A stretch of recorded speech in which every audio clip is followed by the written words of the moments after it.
Not every CRM fits every business or every business strategy. Here's how to choose the right CRM for your business. Follow me to the end of this video because I'm going to go over exactly how to choose the right CRM that your team is going to use.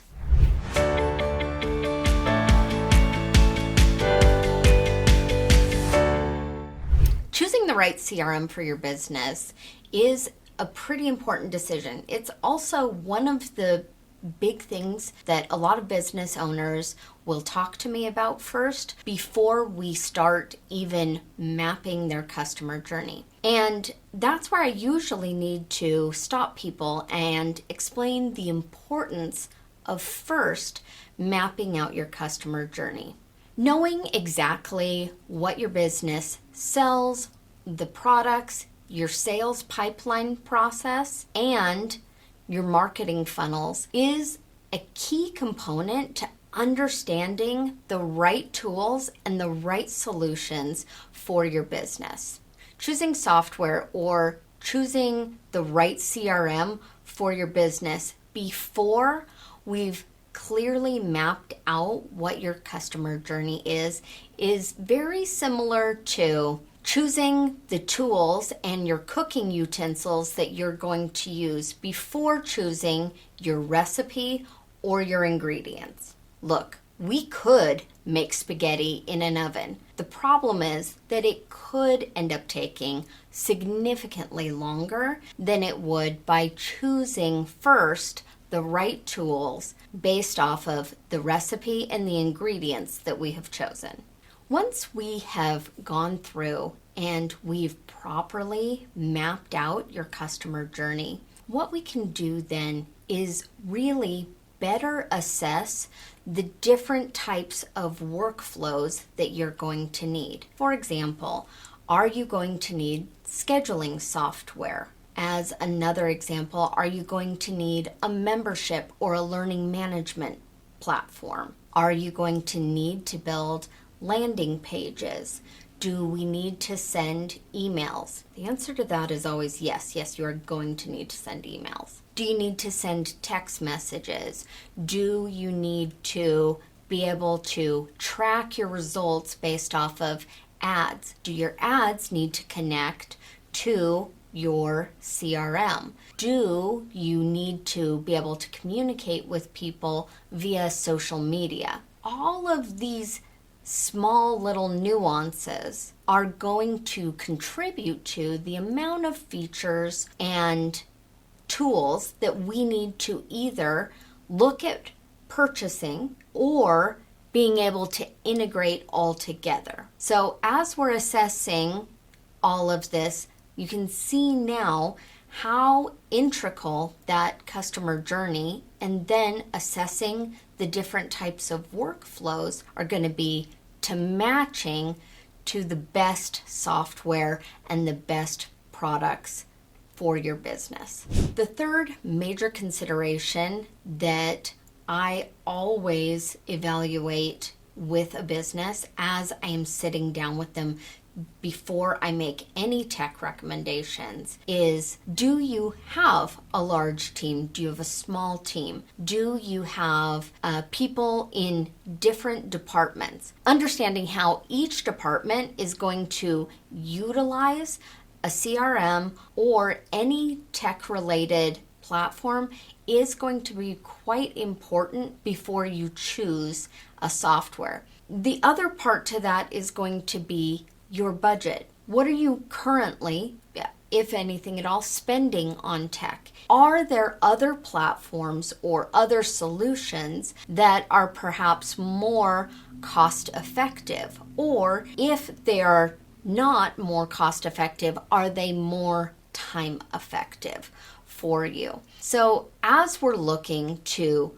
go through and choose a CRM, I like to understand which components, which workflows or departments require and need automation, which ones require and need data, and which ones require and need manual processes. Understanding that I think is very important to being able to make the right tech recommendations and the right tools and software and CRMs for your business.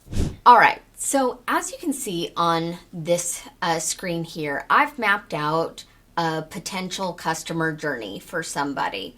We have in there the different types of products. That's where I always start, I always start with our products when I'm mapping a customer journey. Then I move over to what is the appropriate sales pipeline. You can check out any of my other videos where I go through and talk about how I map these different things out and how I choose the appropriate sales pipeline. And then we have an assortment of marketing and advertising methods in there. Once I have that customer journey completely mapped out, then you'll notice here what I've done is I have taken one of our opt-ins or our funnels, and I've gone through and broken it down into a workflow blueprint. So as we take a look at this blueprint, we're talking about first the ads. Again, an ad is any place that people are seeing the invitation to opt in to one of your funnels. Then we have a landing page. Finally, we have the delivery of that specific funnel or opt-in, and then we have a nurture to buy sequence. And then there's the decision. Did they buy or didn't they buy? And you'll notice in here, I've asked any number of questions regarding this so that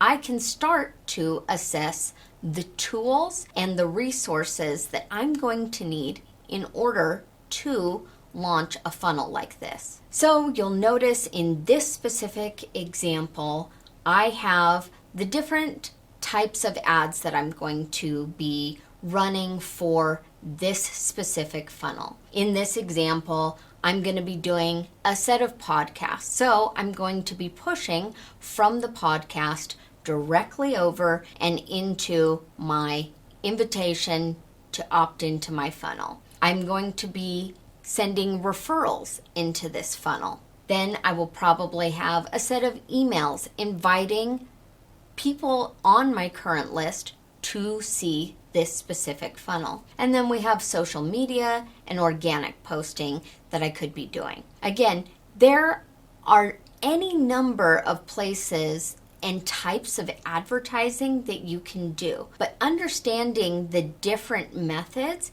is going to help you better understand how and where you should utilize specific tools. Then for the landing page, in this example, I've said that I'm going to build the landing page on ClickFunnels with a Keep integration. Now, for this example, if I'm doing a webinar, then I need the ability to integrate Zoom or any other platform for meetings and webinars. In this instance, I was also connecting an additional tool called Plus This so that I could connect Zoom properly with my CRM, which in this instance was Keep. Then we have our Nurture to Buy. So in this instance, we've created a group and a small course inside of Mighty Networks. We can integrate Mighty Networks via Zapier with our CRM. And then when it comes to additional emails and text messages, we can again utilize those within the CRM Keep or with any number of other products and tools. You could also use Zapier Plus This. There are also several platforms that integrate very seamlessly and utilize both SMS and email, as well as other tools like WhatsApp and Facebook or Instagram Messenger. So again, really getting in and building that customer journey, as well as understanding the workflows and the different things that you would like to have happen within those workflows are really going to affect the decisions that you can and should make when it comes to utilizing tools for your individual funnels, but your overall customer journey as well. Always remember, when it comes to choosing technology, I would encourage you to remember what I always say, which is simplicity scales and complexity fails. Really try and find these platforms that are going to offer as many of the tools and resources that you need for your funnels and for your team before you choose that. Let's keep it simple. If you want to understand a lot more about this, I'd like you to check out this video here. That's where I break down and talk about how to map out and blueprint your customer journey. I also provide additional tools and resources in there. I look forward to seeing you over there.